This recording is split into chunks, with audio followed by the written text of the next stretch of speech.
Okay, guys. What's up? What's up? Happy full moon in Pisces, guys. I'm going to turn the camera in a minute. I thought it, of course, perfect being a Pisces, that we should bust out the Oracle of the Mermaids by Lucy Cavendish. One of my newest decks from Lucy. And, guys, I am, it's moving time. So, the 1st of October, I am moving, and we just had coronavirus, well, 5 of us, so everything is packed up. I'm just going to go ahead and keep this out, this little stand, maybe the light, and some fall decorations, but sending you a lot of strength right now. I feel, strong. I know that we all go through periods of our life in which, we can struggle or we can be a pillar of strength. And I just want you to know that having gone through a lot of common, factors that you have the last 2 years, it's been a lot. And I've gone through some periods that weren't easy and, definitely didn't handle it right, as far as for my own personal choices, but truly contributing to healing, not taking away. So, guys, I feel that some of you could be feeling, I don't know, maybe guilty for any kind of way that you behaved and are going to behave, perhaps during Mercury retrograde. That's okay. We're going through a lot, as you know.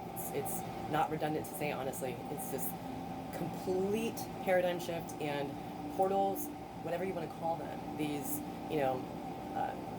openings of what is the gate, the veil, what is, separating this thin slice of existence here, whether you believe it's holographic, true, that we don't have any other realms and dimensions or not.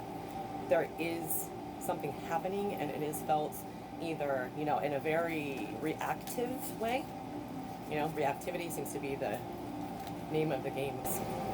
Let's go ahead and get you some cards out of the Oracle of the Mermaids for full moon in Pisces and Sun in, oops, won't take those. Sun in Virgo. Happy birthday to my mom. Preliminarily, it is tomorrow, 9/20. Whoop whoop. Favorite person, one of my favorite people in the whole world. My mother, my best friend, only child. She is the bomb. She is doing so well. And Virgos out there. Oop, there's your first card. I wonder if this is for Virgos. Nice. The crane bag.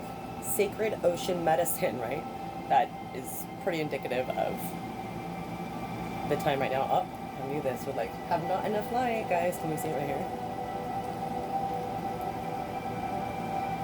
You have to bear with me until I move. Good thing I'm just moving 2 doors next door. 2 doors down, 2 doors down. It's beautiful. They're refurbishing it. Okay, so beautiful picture. It says the crane bag, talking about that sacred, melodic, oceanic, ocean medicine, what you feel at the beach if you've ever been and just are able to, for me, even as a Pisces, just to smell the sea, to have the refreshing waves come in and wash clean away any kind of impurities, and that can be metaphoric or true. Salt water is great for your body. It is just regenerative experience. You touch the edge of a shore, and somewhere else, far away, there's someone touching the other edge, and it's, water is something that connects us all, and so it's fluid, and so that energy literally travels all the way across the world, right? So ocean, healing for you guys. Again, I got Virgo energy on that. Talking about this moon, it's beautiful because she's in the, the moon setting there, and it is so much power because, I heard someone, not to shade on them, I heard somebody who I used to watch, and it came on my autoplay, and I came home from yoga, and they were talking about how they do not think anything is significant about full moons and new moons, and they're sick of hearing it. Oh my gosh. I was like, hey, this must be my Capricorn moon, because I was like, nah, with both. And I'm not talking about, you don't even have to do anything. You can just observe around. Before, when I was not even studying any kind of thing like this, when I was a teenager, it's like there was full moon raves, and we would notice, we're like, hey, this is crazy. Look at A, B, and C, and did you notice this? It is what it is. And I now can totally feel the significance and the power and meaning and just kind of inferences that have to do when the moon, new moon or full moon, is in a certain sign. So needless to say, I'm feeling very, very good. Look at these. Let's see how many we got. 1, 2, 3, 4, 5, 6. Perfect. I was going to get 7 total. This one is the present, right? This is all about, both the present right here, where you're, trying to be present, right? There we go. That's better. You can see it when I read it.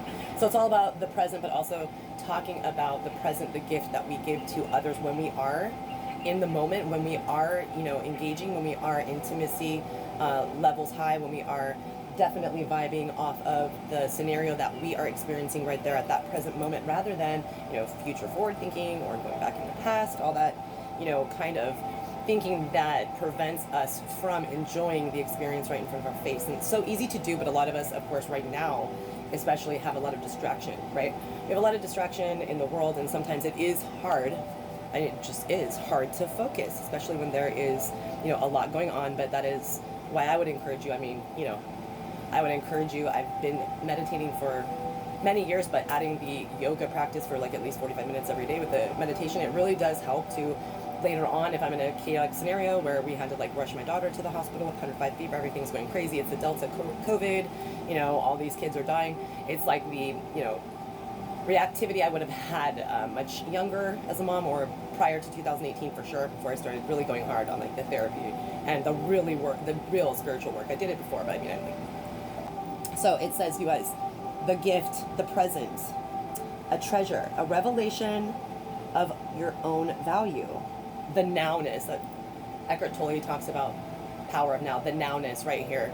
It is so true that if right now you're sitting there and you are watching this, then you are present and you are you can be appreciative of something because you have a device to watch a video on. You are lucky enough to, I hope, have a full belly, because if you have a device to listen to this on and are into spiritual thing, I'm pretty sure that that means you can afford to get a meal, right? So I'm just saying there are things that you can take a look at and really treasure as a gift, and the present moment is always a gift because we have it here on the physical, right? Beautiful. All right, guys. Ooh. Put this down here as well. Love that card. All right, let's see what we're doing next. Oh, this is gorgeous. Falling in love. Yep. So Pisces, I can't help falling in love, just came into my head. He is a Capricorn, Elvis Presley. I am a Pisces sun. I am married to a Capricorn. I adore Capricorn. Shout out all my Capricorns. Sandy and Karen, Nini, everybody that I ever loved, Capricorn. Oh, shout out, rest in peace, Anthony. There's so many people that I truly, it's a water-earth relationship. So if you are water sign or earth sign, you know how that is. It's such a, my mom, her birthday again, Virgo, tomorrow, 9/20 on the full moon. It is such an opposite, but opposites attract type of thing. I really truly feel that that is one of the most beneficial karmic partnerships, is an earth with the water and fire with air, obviously, because you're blending those elements. A lot of people say water and earth make mud. That's could be the case, but you know, it also can, you know, turn into, I don't know, right, a mudslide and then cover up everything that was once true and repave the surface, if you want to put it in that kind of metaphoric terms. I think each of those elements, Pisceans teach Virgos to lighten up and just think more, you know,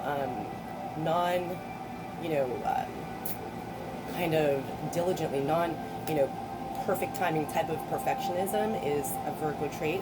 And my mom, for sure, she would have to redo things that she sewed over and over. And, you know, yes, there could be that lesson for me too. I was too quick to do a project, and I would just do it sloppy, and it would be a hot mess, and I wouldn't even take the time to learn on how to do it right, which I'm still learning those things now and trying different things and trying different classes and all that good stuff. But so there's a give and take. There's like, you know, the Capricorn, I can't help falling in love, Elvis Presley. That Capricorn and Capricorn energy has a big emphasis on, you know, trying to, or just being naturally detached as far as emotions go, for the most part, being able to remove any kind of extra, right? And Pisces is definitely the extra emotion, the extra sensitivity, the extra empathy, the extra perception on the energy, you know, searching the room without even having to search the room before you even get to the venue, you know, inside your energy, right? So guys, this is talking about kissing the divine in another and in yourself. So talking about self-love and also the twin flame. That's been coming up a lot, the twin flame concept. So this could be, you know, again, you can label it just in that divine kinship, that kindred spirit, absolute mirrored reflection in that person. You see something that you can't even put into words, a divine love. And I love this picture. It's perfect for that. You know, you have to, in my opinion, love yourself truly in order to experience a divine love that is fulfilling. You know, if you are perhaps still in the process of, which we all are, but still in the process of just even liking yourself a little, right? And just having a whole bunch of blame and guilt and all that good stuff, bad stuff, then I feel that if you did meet your twin flame, or you did meet a partner in which you thought was divine, then the universe, you know, your soul contract, whatever you subscribe to, would prevent the union from taking hold, you know, and taking place until the self-love was at least initiated, okay? Because you know, they always say you can't derive your worth off of a partner, especially a romantic partner's feelings for you, because that could change. We hope not, but that is not the name of the game. It changes often, and if somebody changes their opinion and or puts a value on your worth that is different than anything of integrity, right? Then it can affect you, of course. You're at the mercy of someone else's critique or, you know, accolades, right? I always say, if we live by accolades, or if we live by compliments, we die by critique. So falling in love, this could be, of course, big time opportunity. It's a loving sign. Pisces is the 12th sign, a lover. I don't think people understand the depth of love. I'm sensory, you know, perception is really, really, really powerful. So I do not doubt, if you are not a water sign, that you are having some sort of something come up. Probably nostalgia, probably unexpected messages, or you see something online, or you go and you run into something that reminds you of something. It's all about the song that came on and you weren't expecting to fall into this cascade of, you know, it is really, it's real. We live that dreamy, dreamy, dreamy Pisces life, literally always dreaming, and it doesn't have to be a fantasy. I'm talking about dreaming into that, like, I don't know how to put it to you. Maybe if you're a Pisces, comment. Oh, this one's beautiful. Yamaya, origins, freedom, and power. This is gorgeous. This always reminds me, I just love this image on this card. This always reminds me of things that, you know, have always meant something to me. I've always, you know, been drawn to, you know, the old Eastern Asian culture that used to have, you know, the people who were considered underlings be slaves, and they would be branded on their forehead, and it just tore me up. Every type of slavery, especially, of course, the colonialism and America, you know, getting its riches off of horrible, abusive, you know, murder, is slavery of beautiful people. So this, she is dark skinned. I always liken her, especially her name Yamaya, is beautiful. It's I liken her to be the free flowing divine feminine, beautiful black woman now that is able to cascade out of that old dark paradigm that we had to close up, and it's still not closed, and I feel as if we are working on it. But this is talking about origins. Where we originate from carries energy. I do believe, I don't, you know, need to label it generational curses. It's just, it is true. The energy, the, you know, cumulative experiences, traumatic and great and divine, they do build up and are a part of our existence. We are a part of everything. Therefore, we are carrying this load, and it doesn't mean we have to continue the pattern of destruction or do anything to make up for it, you know, that is a negative that is accumulating and contributing to something even more, you know, ominous. It says freedom. And this, again, this card, I've said it before in private reasons, it reminds me of this whole concept. We are revisiting what we did not actively give love and true compassion and that Piscean understanding, that Christ consciousness to after the Civil War. Truly. I mean, the KKK, that's all I have to say, right? There is power. There's not power in evil unless we lend ourselves to give it ammunition, to give it any validity, right? There is power in abstaining, and there's power in speaking up about things like this.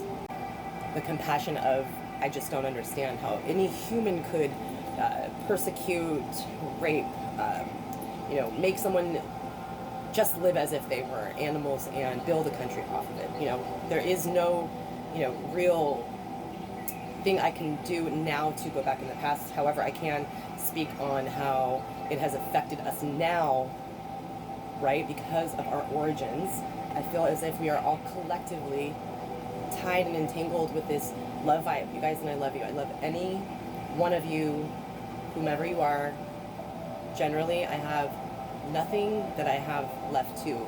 It's been a long time since I've had any grudges, even people who, you know, send me the occasional bully emails, whatever. It's like, blessings, guys. Like, okay, it is what it is. There's power in abstaining from the game. There's power in abstaining from, you know, pouring in energy of judgment. Like anybody who's judging, you want to look at that because that's projection. This is amazing. So Atlantis, it says rapid development. So for you, you're like rising, right? Look at that. Rapid development. Of course, that means technology too. Self-improvement, self-care, self-love, right? Getting to the top of the water. She is springing from the bottom. So if you perhaps were at the bottom, like Atlantis sunk, and that's depicted here, because of this greed. The same type of thing that I'm talking about that contributed to colonialism and slavery, greed. They come over here and the Native Americans and they're like, hey, you have to be this religion because we said so, and, you know, fuck your beautiful tribal stuff and do what we say, and we're going to steal everything that you own. And just, it's greed. Pure dark. It's dark spirited. It is not of the light. It's not of love. I'm not the one to judge or persecute, you know, people, because I did not have a part in that myself. However, when Atlantis got to a point where they were creating technology, so the legend goes, they were, you know, Plato says they had all of this amazing, you know, capability and richness they didn't want for anything. Everything was great. They got too greedy and they kept on expanding and doing a lot of things just similar to, you know, over taking advantage and development, and just came to a shocking end and sunk to the bottom of the sea, right?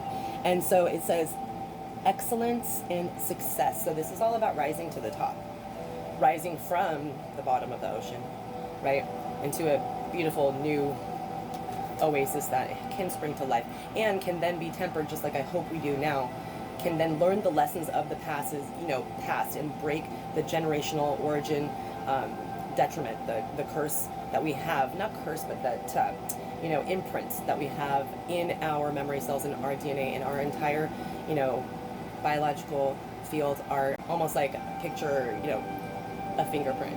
There's a fingerprint, and it's in the Akashic records, if you want to call it that, in which we can all feel sometimes, even if we don't know we're tapping into it, right? So, guys, the next, the next one is timeout. I know that I had to take a timeout, even though I've been so busy because I wasn't the one to get really, really sick with the COVID. I helped them though, but I did have to take a time out because you had to be in your house for a long time. If you do right now, rest and rejuvenation for right now is important as we approach Libra season and Mercury retrograde and all these, different aspects we have. Mercury, I think, stationing soon. It is the 19th when I feel this. So timeout, it says awareness, right? You're going to be very aware. You're going to be seeing all kind of stuff, right? Welcome to Pisces world. Don't be surprised if you see an angel tonight. Don't be surprised if you see a UFO. Don't be surprised if you see Bigfoot. And I'm not playing. Don't be surprised if you see a apparition. Don't be surprised if you see something you have never seen and can't even explain to someone in words.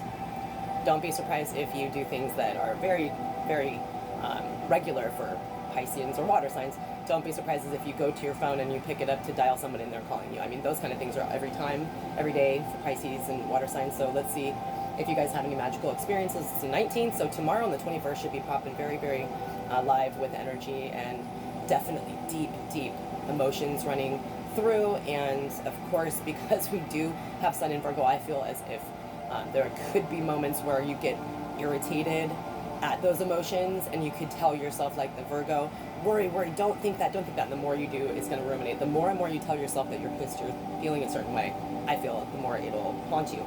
So it says, awareness, contemplation, solitude, and time alone.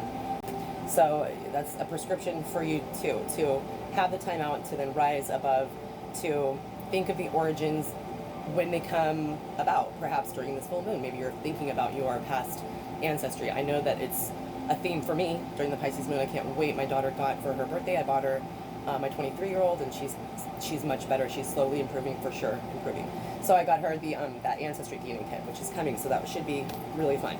The last card you guys got is the mirror. This comes up, and I have not used this deck yet, during Virgo season, but every card in my decks, I have many of them, but the Magic in the Mirror card, if you know the Energy Oracle deck by Sandra M. Taylor, keeps on coming up. All about mirrored reflection, also twin flames. So looking at people and casting a stone at glass house, right? You need to know that you are a glass house too, and that same stone and that same exact fracture in that glass house will be on you as well, because it definitely is a time that we are going to see, instead of, you know, just blatantly ignoring the things that are similar, even if they're totally different but similar in principle to other people. We will see that mirrored within each other, and looking in the mirror and loving something is another big theme, I feel, for this time of year, this huge opening, beautiful energy with, you know, Neptune in Pisces, the moon in Pisces, sun in Virgo, right? Gorgeous. So it says, guys, know thyself, right? Know thyself and love thyself. And it's about self-examination, exactly, like looking at exactly what our part is in this conversation, instead of just saying, you know, this and that, and then they said, and then they did. It's like, it's really hard. One of my teachers recently, like a year ago, we did an exercise, and it was interesting because you could not use the word I, okay? And it was very difficult trying to do that. So instead of saying I, you know, maybe say what we could do, right? Self-examination is about what part you play with the we, right? How you and your own mannerisms and behavior can definitely have a positive or a negative, or just, you know, a neutral sometimes when it needs to be more advocate-like type of attitude, right? Also says, guys, seeing who you really are. So authenticity, it's been a big theme. So I encourage you guys, it feels like jumping into an ice cold lake at first when you are maybe out of your comfort zone, like me putting myself on the videos 3 months ago to do the yoga that I hadn't done in 2 years, right? It was like, okay, I'm gonna do it, but definitely the first 2 weeks I was like, what am I doing? Oh, I look so, you know, chubby, this and that, and that's like the ego mindset. And I knew that there was some still left in me, and of course it's still going to be work in progress. I feel you're always ascending on spiritual journey of awakening, and I feel though now, not because I've lost weight, because it felt so good. It was like when you jump into an ice cold lake or something, or a pool, and then you get used to the water, and you're like, oh, why didn't I do this before? This is my authentic self. I would be doing this anyway, so why won't I show myself like exactly how I am? That's why, like, exactly how I am, moving and all. You know, this is how it is. There is things you can pick and choose, of course. I'm discreet. I would not discuss my like personal marriage or anything like that. That is something, you know, intimate, or, you know, something for me. But being able to do more and more that is expressing what you are truly inside, your higher self, really your authentic self, the one who is inside and talks back to the, you know, mindset that tells you you're not good enough, talks back to the person that says you know what, you don't have enough time in your life to take school or do that career. Like, literally, your higher self knows that you are capable and so strong and more powerful than you know when you operate with what calls to you, when you operate with telling the truth no matter how crazy it sounds, telling your opinion no matter how crazy, in a very diplomatic way. I'm right about to do something way out of my comfort zone. I've been debating for a while to put a very detailed video, a testimony about my visit with like these, they resembled angels, but they were light beings on a craft that was clear, and I want to share that. But I do want to be honest, that is one of the things, one of the subjects I should say, that I've been hesitant to put out there, only because it does, I mean, honestly, I'll be real, if I, let's say, was maybe another person, I can think of several people that, not in a bad way, but they're just very, you know, skeptical mindset, which is fine. We're all different. I don't ever mind. But the thing is that's one of my biggest pieces of shadow work that I think I will always deal with. But it gets better and better, and it changes, and I have to realize it, and now at least I'm aware of it. The fear of being judged and not liked, and not because I want attention, because I just am a lover bug and I want everybody to like me. But that is a shadow. That's something. What does that say about me? That says just what I was preaching earlier, that I obviously am counting on some sort of accolades, or, you know, compliments, or you know, backing, or you know, appreciation from others, when really, if you operate in your authentic self, you truly just, it's you and the universe. You're doing things for love and the source and God and the, you know, all, right? Without even having to speak it into existence, because you're just doing it, knowing that the universe sees, that the universe will have an effect. Everything we do has an effect, right? So I think I will be authentically speaking on it. This, guys, is a new deck, and I wanted to pull out the book too to read who each of these cards represent when we get cards. This is the beautiful deck. It's Tarot of the Divine. Let's see if we can put it right here. Tarot of the Divine, and it is by Yoshitani. I didn't want to screw that up, but it's really cute. They have deities off this full moon reading, and I love it because they do have the protection oil. They do have the moon on the cards. You can see it. Okay, this will be your bonus card. I'll put that there so you can see the moon on the card. And we'll do 3 off the top. 1, 2, and 3. And we'll get the book out because each of them have a deity or some sort of heroine on the card, and it is representative of a concept, a culture. It's really neat. Okay, this is gorgeous. The Wheel of Fortune. How beautiful is that for your bonus card? The Wheel of Fortune. So let's take a look at what deity that is, guys. The card right there. So the Wheel of Fortune is Ghana, right? It's Akansi. Is her name Akansi? Akan mythology. The Wheel of Fortune is endlessly turning, spun by a trickster god. What was once luck is now misfortune. What was hopeless is now joyous. Opposite, right? These acts may seem random, but all fates are part of an elaborate, interconnected web of repercussions. Karma, right? What goes around comes around, is what I got from that. And I definitely feel that the Wheel of Fortune is fortunate. It is something that's going to turn around for you. I always liken it because I don't read reverse. That's just not what I do. And so I operate in the way I operate. Same thing as the Fool card to me does not mean Aquarius. It means Aries. It's just how it is. And it comes through for me. Spirit knows that, so they'll give me the Star card if it's Aquarius. So it can mean, guys, in this book they list fortune, an unexpected windfall or occurrence of luck, karma, destiny, and cycles. So karmic cycles, twin flame, a lot of this is depicted here. So let's see what your first card up here is. Knight of Swords. Beautiful. Let me put this here so you can see it as well. The Knight of Swords, swift, heroic. Let's see what this guy is in this book. Knight of Swords, guys. Knight of Swords. Here we go. Beautiful. I love this. I really, really do. It's really well done.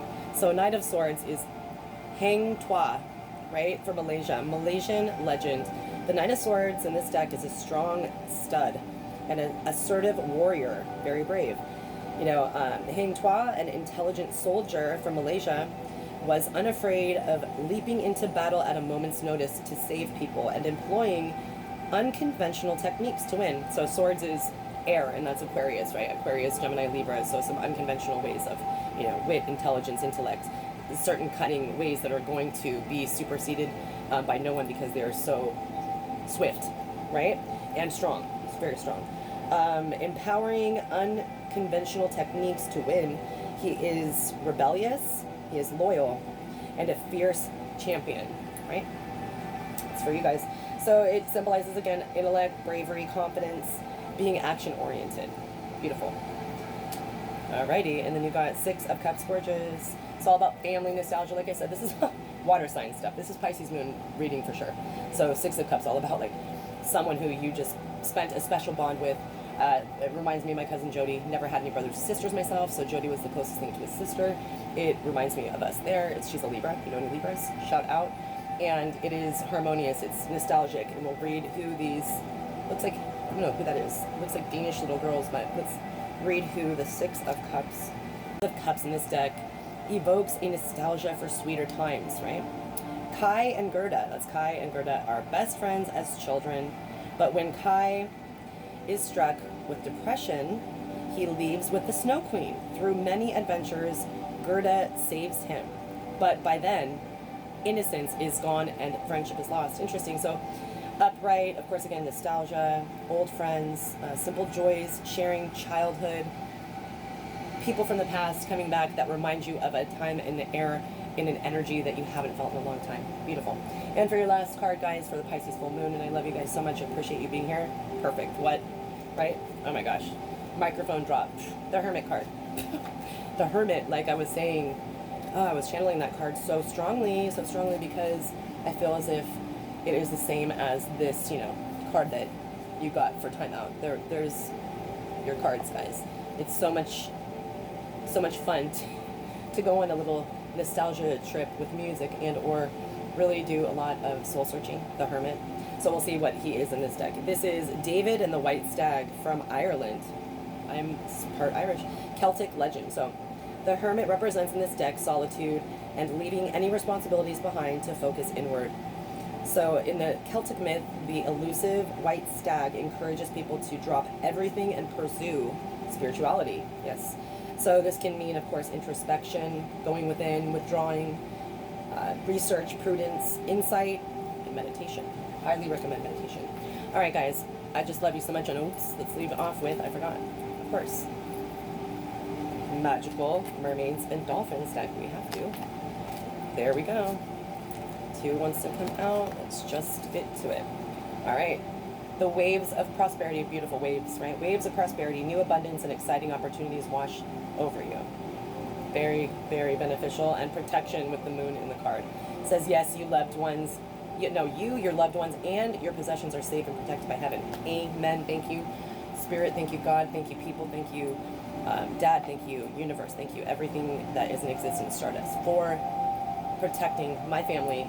I am very, very, very much praying for you as well, and sending good intent of good vibage, love, like genuine love for my authentic self tonight. I'm just in that authentic place I have been, and I'll let you know if I'm not, right? Trying to be more vulnerable and authentic, but you are protected. The moon right now nurtures you. The compassionate caregiving of Pisceans. I've loved a lot of Pisceans, just not even speaking as being a Pisces. I'm involved and emotional in, and I just love that. They make you feel protected, and the Cancer sun sign rules the moon. Those two elements, the moon and Pisces, truly is like, let's all come sit down, girl. What do you want? You want to play? Okay, come here, girl. Let me paint your toes. That kind of thing. And let me hear about some deep, deep emotions, and let me hear about the currents of your introspection. What did you come to the conclusion of? And let's talk about that. So, guys, blessings from the bottom of my heart. Totally, we'll get all set up in the new house, and I can't wait because I'm going to do it up really different. Love, of course, changing my altar and just doing some different things. It should be awesome. And yeah, I have a little spot now. It's really cool. It's like there's like French doors, and it's an awning outside to put plants and stuff. So even though it's in the courtyard, I probably will do some readings out there because I have a lot of space to put little bench or chairs, plants, and stuff like that. So I can't wait